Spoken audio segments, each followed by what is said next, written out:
तो अगर हम बात करें नंबर्स के बारे में, नंबर्स की फॉर्मेटिंग के बारे में, तो सबसे पहला पार्ट आता है कि नंबर की फॉर्मेटिंग की ज़रूरत है क्यों? जैसे कि लेट्स से आप यहाँ नोटिस करेंगे कि लेट्स से मैंने लिखा 1000 या 1 लाख, तो यहाँ पे कोई भी कॉमा नहीं है या फिर कोई भी सिंबॉलिक रिप्रेजेंटेशन नहीं है कि ये रुपीज़ को रिप्रेजेंट कर रहा है या किसको रिप्रेजेंट कर रहा है, क्योंकि मुझे एक्सेल को बताना पड़ेगा कि जो भी आप नंबर टाइप कर रहे हैं वो किसी काउंट वैल्यू को रिप्रेजेंट कर रहा है या किसी परसेंटेज को रिप्रेजेंट कर रहा है या डेट को रिप्रेजेंट कर रहा है, टाइम को रिप्रेजेंट कर रहा है, उसे नहीं मालूम है। तो जब तक आप उसे बताएंगे नहीं, तब तक वो हर एक नंबर को एज अ जेनरिक ट्रीट करता है। जैसे आप यहाँ टच कीजिए, आप जैसे इस सेल पे आते हैं तो आप नोटिस करेंगे कि यहाँ पे जो नंबर वाला पार्ट है, यहाँ पे आपको जनरल दिख रहा है। General is nothing but generic part, जहाँ पे कोई भी स्पेसिफिक फॉर्मेट नहीं होता है। एंड लेट्स से कि ये पूरा जो फॉर्मेट है आपका, ये पूरा जो इस पूरे शीट में जो भी नंबर मैं ऐड करूंगा वो एक करेंसी होगी, लेट्स से इंडियन करेंसी होगी। तो अगर मुझे पूरा का पूरा शीट सेलेक्ट करना है तो आप यहाँ पे एक छोटा सा ट्रायंगल नोटिस करेंगे। इसको जैसे ही आप सेलेक्ट करते हैं, इस पर्टिकुलर पार्ट को जैसे ही सेलेक्ट करेंगे तो पूरा का पूरा शीट सेलेक्ट हो जाता है। अब इसको सेलेक्ट करने के बाद मैंने यहाँ लिखा करेंसी। करेंसी जैसे ही किया तो आप देखिए कि सारा नंबर जो है वो ऑटोमेटिकली करेंसी रुपीज में चेंज हो चुका है। अगर मैं कोई भी पर्टिकुलर सेल पे जाऊं और वहां पे मैं कुछ भी नंबर लिखूंगा तो ऑटोमेटिकली वो करेंसी में चेंज कर देगा। लेट्स से मैंने लिखा 5 समथिंग, इसने ऑटोमेटिकली क्या किया, से डिटेक्ट कर लिया कि ये करेंसी है, क्योंकि मैंने फॉर्मेटिंग पहले से ही कर रखी है। और उसने हर एक 1000 के बाद क्या किया है, कॉमा लगा दिया है, जो कि एक करेंसी में रिप्रेजेंट किया जाता है। अब डिफरेंट ऑप्शंस क्या क्या अवेलेबल है वो सारी चीजें समझते हैं। ये भी बहुत ही अब जैसे यहाँ पे आप नोटिस कीजिए, यहाँ पे आप नंबर फॉर्मेटिंग कर सकते हैं कि आपको जो मैंने अभी करेंसी चूज की थी वो मैंने इंग्लिश रखी है, डेट इज इंडिया का। अगर आपको दूसरे करेंसीज चूज करनी है तो यहाँ शॉर्टकट्स दिए हुए हैं। और भी करेंसीज आपको चूज करनी है तो आप डिफरेंट ऑप्शंस से जा सकते हैं, जो अभी मैं बताने वाला हूँ। यहाँ से आप परसेंटेज चूज कर सकते हैं कि जो भी सेल होगा उसका परसेंटेज क्या होगा। आप यहाँ से कॉमा डिसाइड कर सकते हैं कि कॉमा कितने 1000 में होगा या फिर हंड्रेड्स में होगा, ये सब चीज़ डिसाइड कर सकते हैं। एंड ये भी मैं कवर करूंगा, ये दोनों ही पार्ट को, जो कि थोड़ा इंपॉर्टेंट है। ये लास्ट में हम कवर करते हैं इसी लेक्चर में। चलिए स्टार्ट करते हैं। नोट ध्यान देंगे कि जो भी पर्टिकुलर सेल आप सेलेक्ट करते हैं, फॉर्मेटिंग उसी सेल पे होती है, दूसरे सेल पे नहीं होती है। क्योंकि मैंने अभी यहाँ पे एक रेंज लिया था, इसलिए जो फॉर्मेटिंग हुई है इस पूरे के पूरे शीट के अंदर हुई है। अब डिफरेंट करेंसीज आपके, आप डिफरेंट ऑप्शंस आपके पास अवेलेबल है नंबर के लिए। सबसे पहला ऑप्शन है जनरल। जनरल ऑप्शन क्या करेगा, कोई भी फॉर्मेटिंग नहीं करेगा, उसको एज अ सिंपल नंबर ही ट्रीट करता है, नंबर या टेक्स्ट की तरह ही ट्रीट करेगा, कोई फॉर्मेटिंग नहीं है। दूसरा होता है नंबर। नंबर उसको आप as a counting value treat कर सकते हैं। Then we have currency, then we have accounting. Currency में हमने बात कर ली थी कि वो नंबर को एज अ करेंसी ट्रेड करेगा, डॉलर हो या रुपीज हो, correct. Then short date, long date, आप डेट के फॉर्म में भी नंबर को रिप्रेजेंट करते हैं, टाइम के फॉर्म में रिप्रेजेंट करते हैं, परसेंटेज के फॉर्म में रिप्रेजेंट करते हैं। अगर आपको फ्रैक्शन के फॉर्म में रिप्रेजेंट करना है, डेट इज 1/2 और 2/4, जैसा भी आपको रिप्रेजेंट करना हो आप कर सकते हैं एक्सेल के अंदर फ्रैक्शन टाइप को चूज करके। Then we have scientific. अगर आपको किसी चीज को एक्सपोनेंशियली या फिर साइंटिफिक टर्म्स में चूज करना है, शो करना है, वो भी कर सकते हैं। And last part is your text. अगर किसी चीज को आप एज अ टेक्स्ट लेके चलेंगे तो आप उसे टेक्स्ट की तरह ट्रीट कर सकते हैं। अब इंपॉर्टेंट पार्ट, एक छोटी सी चीज सिखाता हूँ आपको जो कि बहुत इंपॉर्टेंट है और लोग अक्सर ये गलती करते हैं। अभी एक एग्जांपल लेते हैं कि लेट्स से मुझे काउंटिंग लिखना है या एक नंबर लिखना है जो कि 00 से स्टार्ट होता है। मैंने 001 लिखा और जैसे ही मैंने एंटर किया आप देखिए, पहले तो मैं इसे जनरल सेलेक्ट कर लेता हूँ ताकि आपको चीजें समझ में आ जाए। जैसे मैंने 001 लिखा और मैंने एंटर किया तो 00 तो आया ही नहीं। क्यों नहीं आया? बिकॉज ये इसको एज अ नंबर ही ट्रीट कर रहा है। और नंबर में आपको पता है कि आप 00 की जो इनिशियल वैल्यू होती है, अगर आप कोई भी नंबर लिखते हैं 00 अगर आप सामने लगाते हैं तो उसका कोई भी इंपॉर्टेंस नहीं होता है, इसलिए वो ऑटोमेटिकली ही नेग्लेक्ट कर दे रहा है। But for a purpose you want that 00 at initials, तो आप 001 लिखें, लेकिन ये डेटा नहीं आया तो इसके लिए आपको क्या करना पड़ेगा, you just go and type text. जैसे मैंने आप टेक्स्ट सेलेक्ट करने के बाद 001 लिखा तो आप नोटिस कीजिए कि ये सारा ही इसने क्या लिया, अपने आप ही यूज कर लिया। अब जैसे ही मैंने यहाँ पे ये किया, यहाँ पे मुझे एक साइन दिख रहा है। इस साइन जैसे क्लिक करूँ तो ये क्या शो कर रहा है, ये बेसिकली ये बताता है कि अगर कोई भी फॉर्मूला, ध्यान देंगे बहुत इंपॉर्टेंट है, लोग हमेशा कंफ्यूज रहते हैं कि जब वो फॉर्मूला लिख रहे होते हैं उनको पता है वो फॉर्मूला सही है, फिर भी वो कंफ्यूज होते हैं कि ये साइन आ क्यों रहा है। तो एक छोटी सी इंफॉर्मेशन ये है कि ये साइन तब आएगा कि जब आपके आसपास के जो भी सेल पे आपने फॉर्मूला लगाया है उसके आसपास के फॉर्मूलास आपस में सेम है, बट इस पर्टिकुलर फॉर्मूला से डिफरेंट है, तो वो शो करता है कि देयर इज अ इनकंसिस्टेंसी है इस फॉर्मूला में, तो आप इसे इग्नोर कर सकते हैं। जैसे आप इग्नोर करेंगे तो यहाँ से वो हट जाएगा, क्योंकि यहाँ पे आसपास सारे फॉर्मेटिंग जो थे नंबर्स के थे या फिर आप कहें करेंसी के थे, और मैंने इस पर्टिकुलर को टेक्स्ट की तरह शो किया था, इसलिए वहां पे एरर आ रहा था। राइट, तो टेक्स्ट का हमने समझ लिया।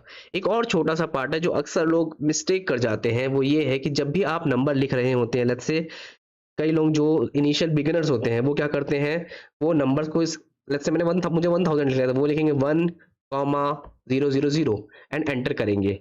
अब इसके बाद होगा क्या कि लेट्स से मैंने यहाँ पे 100 लिखा, एंड अगर मैं इन दोनों को ऐड करना चाहूँ, सम दिस एंड दिस, देखते हैं रिजल्ट क्या आएगा। रिजल्ट आपके पास आया 100, जबकि मैंने तो 1000 के साथ ऐड किया है। अब इसके साथ एडिशन क्यों नहीं हुआ, अब इसके लिए आपको मैं कुछ और चीज करके दिखाता हूँ। लेट्स से मैंने अब किया दिस प्लस दिस सेल, अब देखिए क्या ये ऐड होता है, बिल्कुल ऐड हो गया। यहाँ पे ऐसा क्यों हुआ, क्योंकि यहाँ पे जो है आपका इसने उसको ऑटोमेटिकली कन्वर्ट कर दिया किसमें, नंबर पे।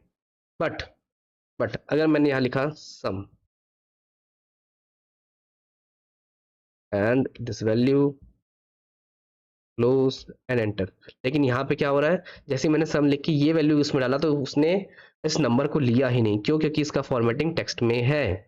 तो ध्यान देंगे, जब भी आप किसी नंबर को लिखते हैं तो आपको कॉमा खुद से नहीं लगाना है, जैसे ही आपने कॉमा डाला वो समझ जाएगा कि ये एक टेक्स्ट है, ये एक नंबर नहीं है। तो अगर आपको नंबर चूज करना है तो आपको, जैसे आपने 1000 लिखा, तो आपको यहाँ से उसे जाके चेंज करना है नंबर पे, तो ऑटोमेटिकली वो क्या करेगा, उसे ले लेगा।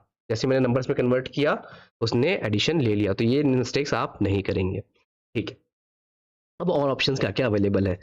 अगर हम इस पर्टिकुलर सेक्शन में क्लिक करते हैं कि अगर, जैसे कि मैंने आपको पहले बताया था कि जो बहुत सारे ऑप्शंस होते हैं जो इस पे शो करना विजिबल नहीं होता है, तो हम यहाँ पे ड्रॉप डाउन के थ्रू भी देख सकते हैं।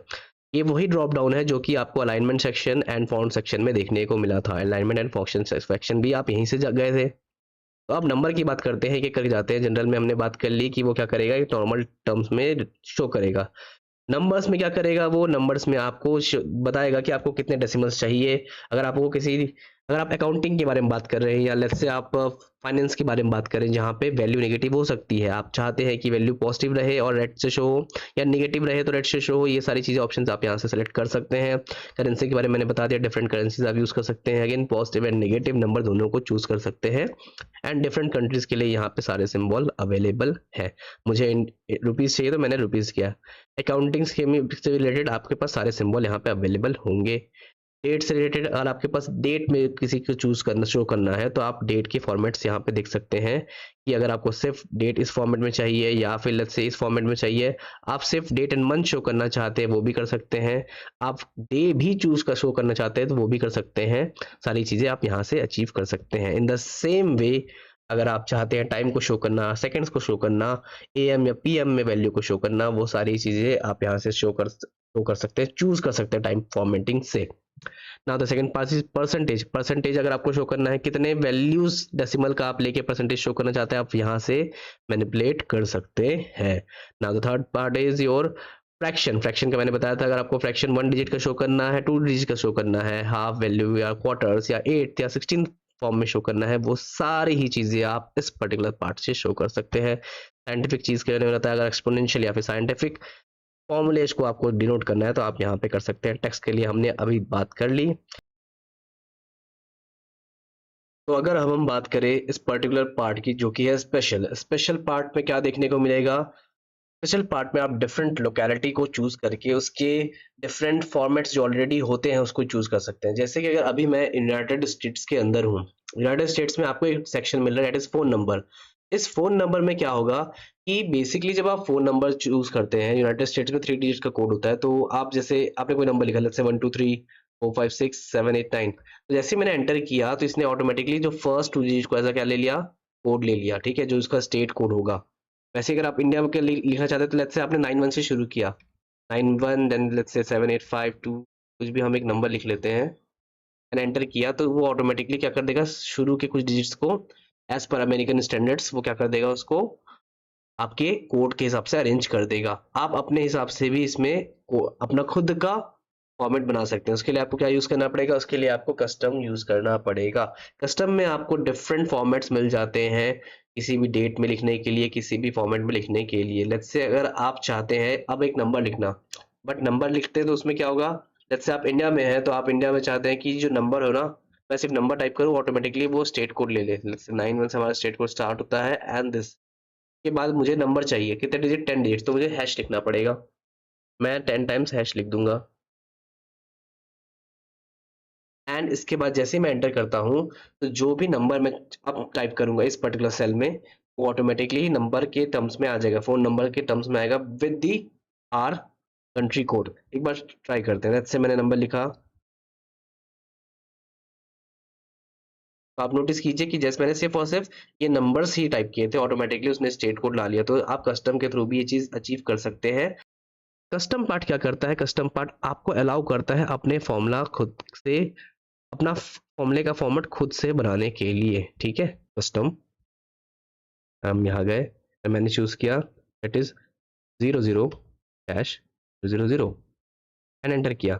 अब यहाँ पे क्या किया मैंने, यहाँ पे ये बेसिकली किया कि जैसे ही मैंने लिखा, अगर आप नोटिस कीजिएगा 1 2 3 4 5 6 एंड जैसे ही मैंने एंटर किया तो आप देखिए कि मैंने एक फॉर्मेट चूज किया था। यहाँ पे क्या फॉर्मेट चूज किया था, मैंने यहाँ कस्टम में एक फॉर्मेट चूज किया डेट इज योर 00, मतलब कोई नंबर होगा 5 डिजिट का, 2 डिजिट के बाद आपको ऑटोमेटिकली वो क्या करेगा, डैश से या हाइफन से वो शो कर देगा। तो वैसे ही मैंने जैसे यहाँ पे कोई भी नंबर लिखूंगा, लेट्स से मैंने 8562 जो भी मैं लिख रहा हूँ, तो वो ऑटोमेटिकली क्या करेगा, 3 डिजिट के बाद उसे शो कर देगा, मतलब लास्ट के 3 डिजिट के पहले वो डैश लगा देगा।